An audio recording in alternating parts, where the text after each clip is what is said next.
la météo avec C3A Productions. Bonjour à tous et à toutes et bon réveil à ceux qui nous rejoignent. Voici les maximales de cette matinée de mercredi 23 juin, 38 degrés pour l'extrême nord, 34 pour le nord, 26 pour la Damawa. Dans la grande bande côtière, la température maximale est retrouvée dans le littoral qui est donc à 27 degrés. Le centre sera à 30 degrés, 26 degrés pour l'est et le sud. On aura à la fois ce matin, tout au long de la journée, les pluies et du soleil. Allons le voir plus en détail. Dans le nord, justement, on aura un temps très nuageux et partiellement ensoleillé qui va donc progresser jusque dans l'après-midi. Mais attention à ces orages annoncés à Tcholéré. Nous quittons le nord pour le centre. Bafia et Ntui sera épargné des pluies ce matin. Mais dans l'après-midi, les pluies prendront le dessus, comme vous le constatez sur la carte. Nous terminons par le sud-ouest. De fortes pluies également, malgré l'apparition timide du soleil, et les conditions resteront les mêmes jusque dans l'après-midi. Et voici pour vous le port des esclaves de Bimbia. Je vous souhaite une très belle journée. C'était la météo avec C3A Productions. Bonjour à tous et très heureuse d'être avec vous ce mercredi 23 juin 2021. Vous êtes sur CRTV et CRTV News. Bienvenue sur Cameroun Delight qui a démarré évidemment il y a quelques minutes avec le Regional Tour qui nous a donné une idée panoramique de l'actualité dans les 10 régions du pays. On a par exemple revisité la cérémonie relative à la célébration de la Journée internationale des travailleurs domestiques. Alors ce sont ces personnes-là qui nous accompagnent quotidiennement dans nos tâches ménagères, des personnes qu'il faut de plus en plus valoriser, à qui il faudrait accorder une meilleure visibilité et que ces personnes puissent présenter officiellement et sur la place publique les problèmes auxquels ils sont confrontés dans les ménages. Et les problèmes, il y en a beaucoup.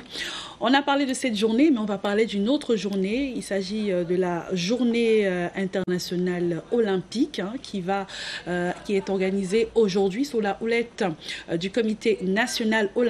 Quelques journaux en parlent ce matin. Debbie Kembe ne nous dira pas le contraire. Bonjour Debbie. Bonjour Cathy. C'est toujours un plaisir de vous retrouver comme tous les matins de lundi à vendredi. Un plaisir partagé en tout cas. Oui, vous avez raison. Aujourd'hui donc c'est la journée internationale de l'olympisme et du côté du comité national olympique, il y aura des activités de ce côté-là et dans une parution ce matin, le président du CNOSC, le colonel Kalkaba Malboum, a accordé une interview et on verra ce qu'il a dit à propos.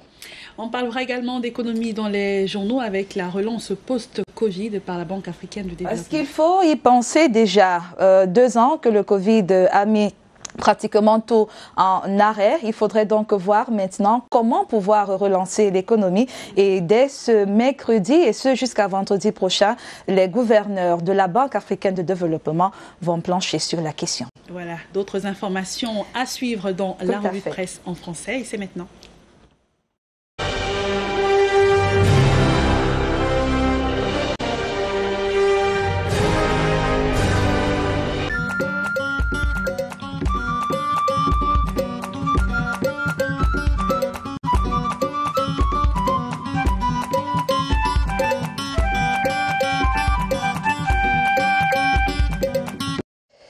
Salut à tous, j'espère que vous allez bien. Ravi de vous retrouver à tabloïd de la une des journaux de lundi à vendredi sur la CRTV. Nous sommes mercredi 23 juin 2021. On va commencer par la relance économique après la pandémie. Le journal L'économie quotidien s'intéresse donc à ce sujet ce matin, sujet qui se discute dès ce jour à la Banque africaine de développement.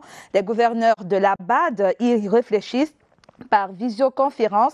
C'est à la faveur de leur 56e Assemblée générale. Thierry Ekouti, dans son journal, annonce l'intervention très attendue du ministre de l'économie, de la planification et de l'aménagement du territoire.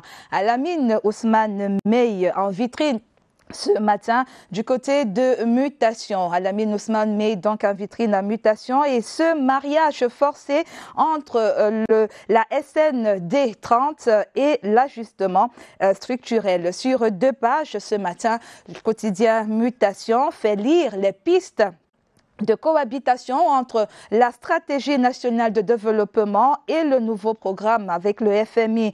Barnabé Okuda, le directeur exécutif de Camer Cap, est l'auteur de ces pistes de cohabitation.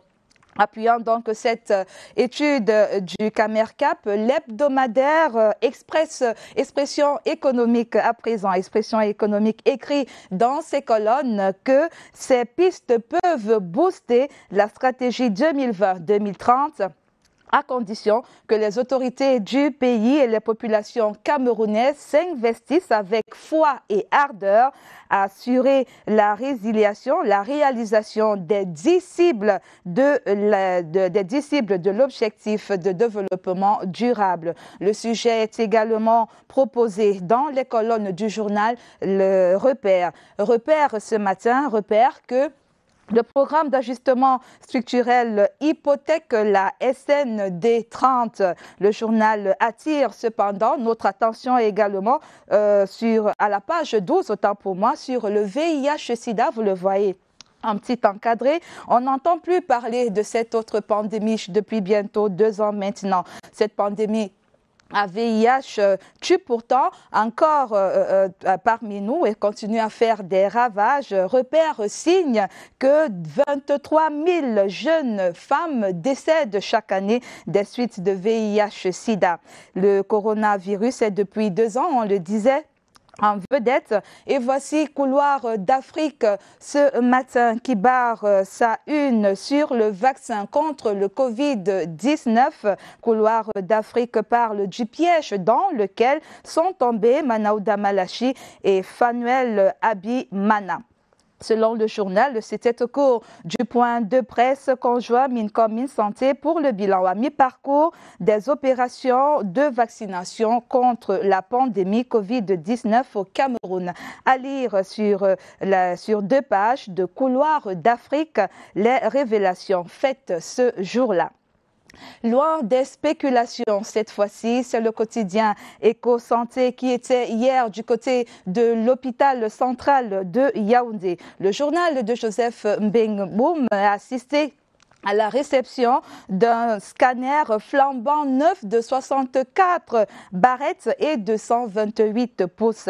Était présent à la cérémonie de réception de ce matériel de renforcement du système de santé, le ministre de la Santé publique, le représentant du PNUD et le directeur de l'hôpital central de Yaoundé, bien évidemment. Donc, dans ces temps-là, Cameroun Tribune, entre-temps, donc, est du côté et l'Agence africaine du médicament se trouve dans un engagement exemplaire. Dans sa parution de ce 23 juin, le quotidien bilingue camerounais revient sur la signature du traité portant création de l'Agence africaine du médicament. La structure continentale est appelée à faciliter l'accès aux médicaments de qualité en Afrique. Autre sujet, autre action avec cette fois le journal L'Action. C'est donc la transition verte et l'exemple qui vient de Tchang. Hier, le Mindevel, accompagné de l'ambassadeur de France au Cameroun, ont inauguré l'unité de tri, la toute première en Afrique noire, nous dit le journal Couloir d'Afrique.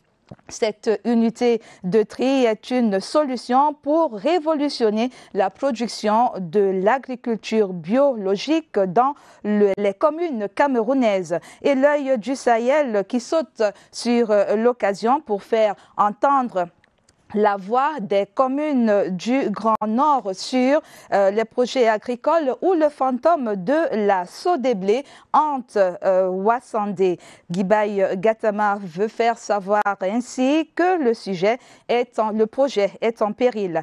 Agriculture, aquaculture, le lien est fait et très vite.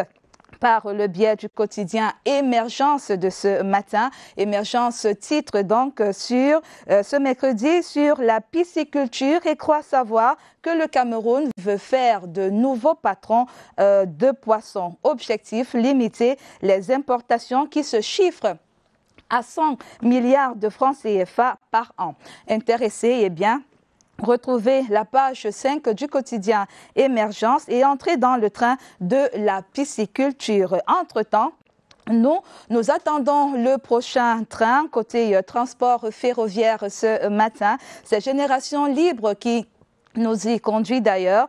Après la session extraordinaire du comité interministériel des infrastructures ferroviaires et le comité du transport ferroviaire tenu hier du côté du ministère des Transports, Express, le train Express lance donc le 1er juillet son premier départ. Le sujet intéresse également le journal L'Équation qui insiste donc sur l'accueil, le confort et le prix de ce train Express. Des modules importants qui seront pris en compte dans le train Express dès ce jeudi 1er juillet 2021. Nous y reviendrons sans doute, mais pour l'instant, il faudrait bien noter cette date du 1er juillet 2021. Parlons culture avec Mosaïque cette fois, avec à la une Nkoti François qui se livre.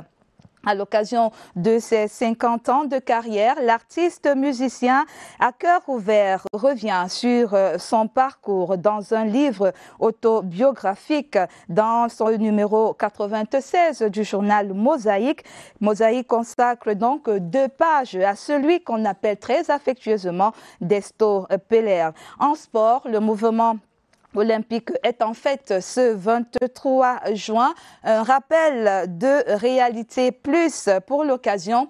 Le quotidien de Paul Guaré Kindi donne la parole au président du Comité national olympique dans cet entretien accordé donc à la rédaction de Réalité Plus. Le colonel Kalkaba Malboum souligne que le Cameroun a beaucoup reçu du mouvement olympique. L'intégralité de son interview est à lire dans les colonnes de Réalité Plus, parution de ce mercredi 23 juin 2021. C'est sur cette note sportive que nous mettons un terme à tabloïd de ce mercredi 23 juin 2021, en espérant avoir pu stimuler en vous l'envie de lire. Rendez-vous dans les kiosques pour ceux qui adorent l'odeur de l'encre. Pour les internautes, les e-kiosques sont également à votre disposition et très achalandés. On vous retrouve demain en vous souhaitant une bonne lecture, un bon mercredi et à demain, comme on le disait tout à l'heure, à demain jeudi.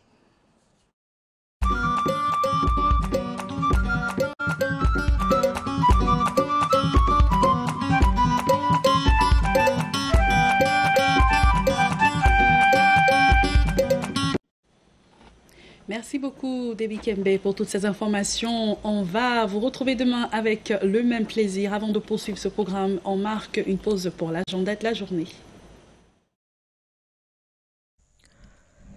Lancement du projet Réhabilitation pour l'inclusion, une initiative du ministère des Affaires sociales en collaboration avec la Cameroon Baptist Convention Health Service, le 22 juin 2021. Les travaux se poursuivent ce mercredi, l'objectif étant de contribuer à la réhabilitation de l'agenda mondial de l'Organisation mondiale de la santé sur la réadaptation pour tous en 2030, en facilitant la disponibilité et l'accessibilité des services de réadaptation de qualité pour les enfants, les jeunes et les adultes handicapés au Cameroun.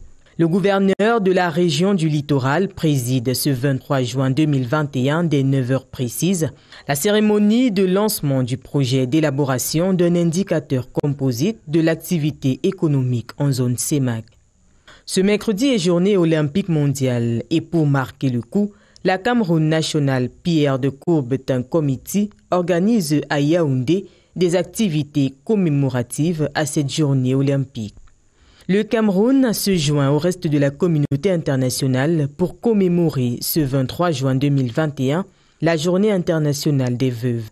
Cette journée a été introduite pour lutter contre la pauvreté et l'injustice auxquelles sont confrontés les veuves et leurs enfants dans de nombreux pays. Elle a été officiellement reconnue par les Nations Unies en 2010 et est observée annuellement le 23 juin. Cette édition se célèbre sous le thème « Éliminer la violence à l'égard des veuves, améliorer leurs conditions de vie ».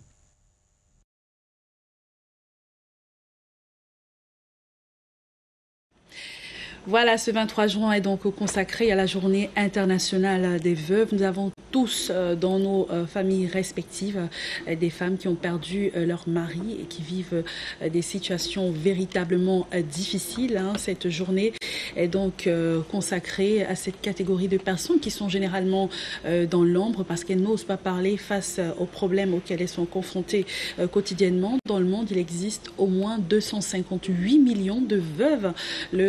Donc le phénomène s'est accentué avec l'avènement du Covid-19 où de nombreuses femmes dans le monde ont perdu leur mari à la suite de cette pandémie. C'est donc une occasion de réfléchir encore plus sur un cadre légal pour améliorer leurs conditions de vie parce que de nombreuses veuves n'ont pas accès au patrimoine de leur mari, de leur défunt mari, après leur décès, mais également elles sont marginalisées lorsqu'elles sont victimes de maladies graves. Donc c'est un moment donc de haute réflexion pour trouver des solutions aux problèmes des veuves à qui on souhaite beaucoup de courage. À 7h13 exactement, ça sera le journal en anglais sur CRTV et CRTV News présenté par Gilbert Ongene Anya. On se retrouve juste après les informations pour la suite de Cameroun Delight.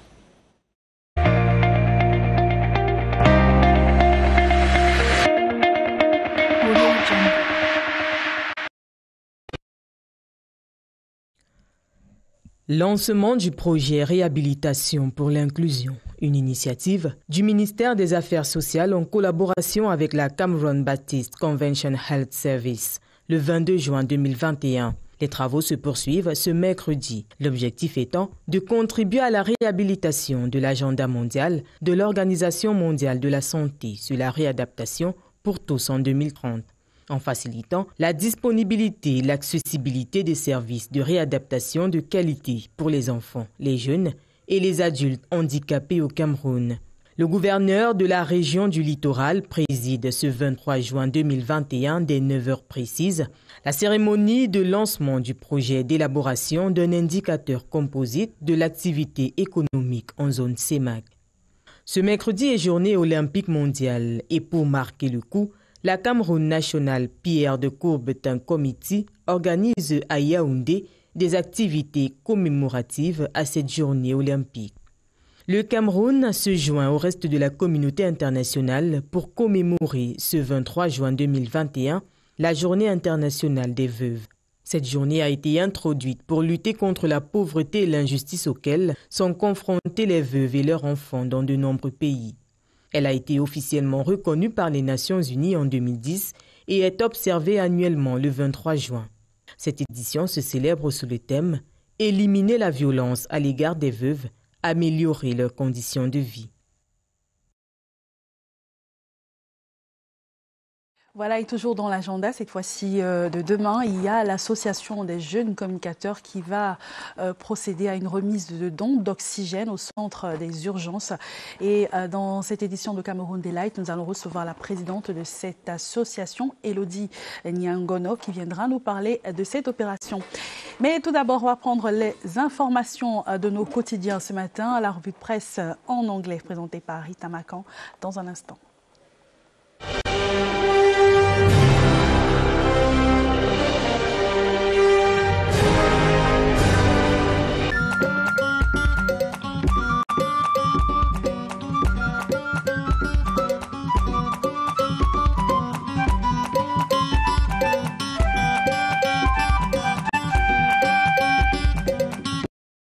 Hello dear viewers, welcome to this other edition of Tabloids of this June 23, 2021. Let's get started with Cameroon Tribune newspaper, which gives us news from the African Medicines Agency, and headlines An exemplary commitment received yesterday by the Prime Minister, Head of Government. The Special Envoy of the African Union Commission, Michel Sidibe, thanked Cameroon for having ratified the treaty creating this continental structure to ease access to quality drugs in Africa. In other news, information session at the National Assembly, Human Rights Commission outlines its mission.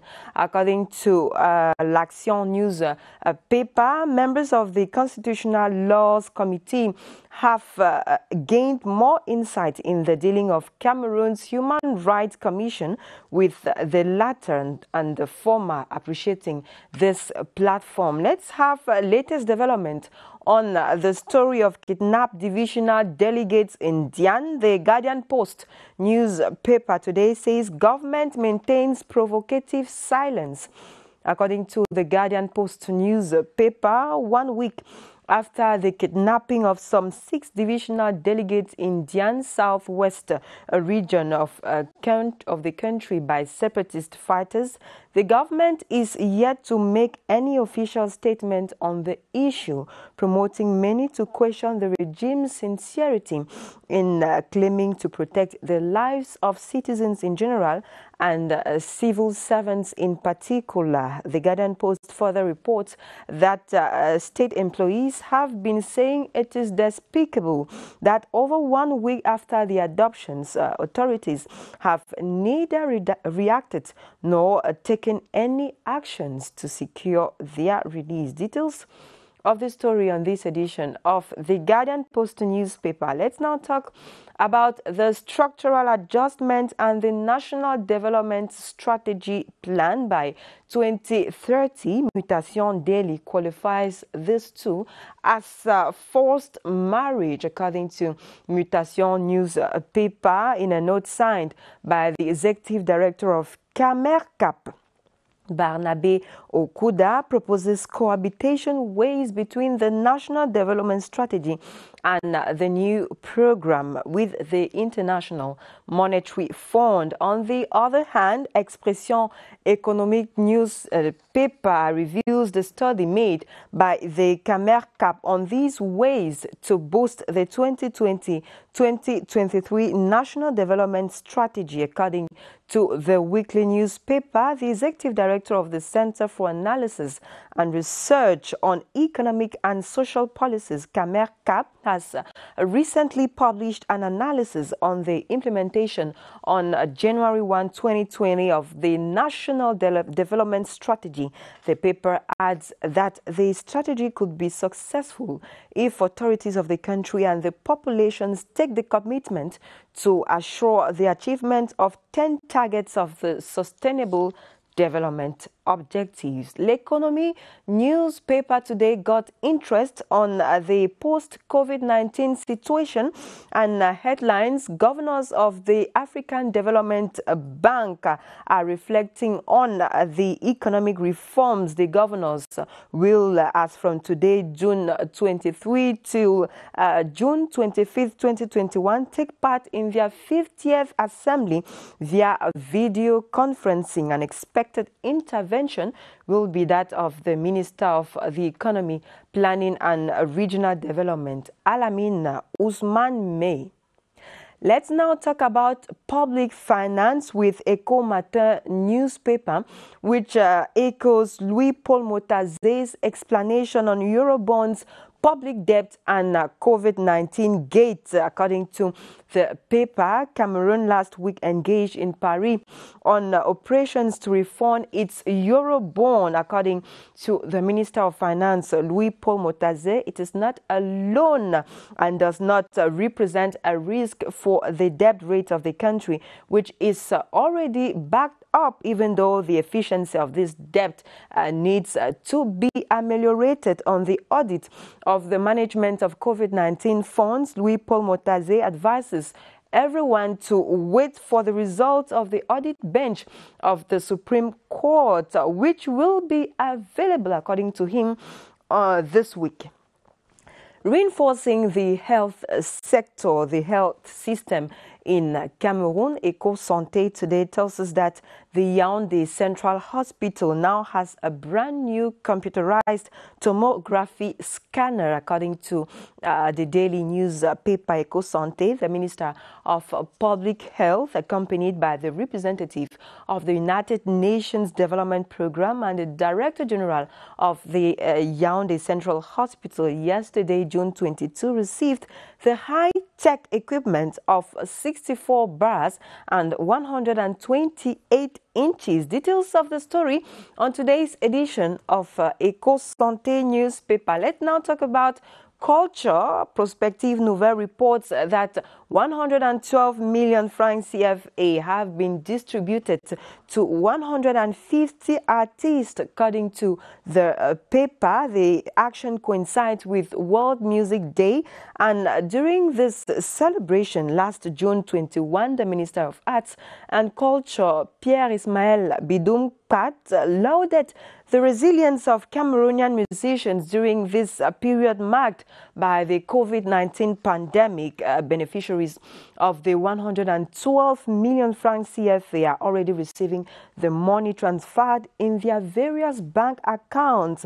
Prospective Nouvelle says the artists have been congratulating the new top management of the Cameroon National Musical Arts Company, who in less than 36 months carried out this great action. And let's end our press review this morning with sports. Réalité Plus today tells us that, according to Colonel Kalkaba Malboum, president of the Cameroon National Olympic Sports Committee, the country has greatly benefited from the Olympic movement. Today, June 23, 2021, is observed as a World Olympic Day. And in this context, it's important to think about Olympic actions in all member states of the International Olympic Committee. In Cameroon, the Olympic movement enormously contributed to edifying the society in the respect of ethics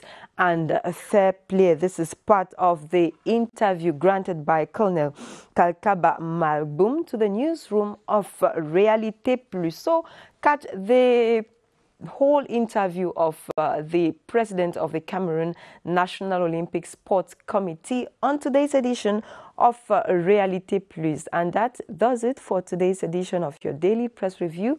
Hope you had a great pleasure with us, and do have a beautiful day ahead. See you tomorrow, Thursday.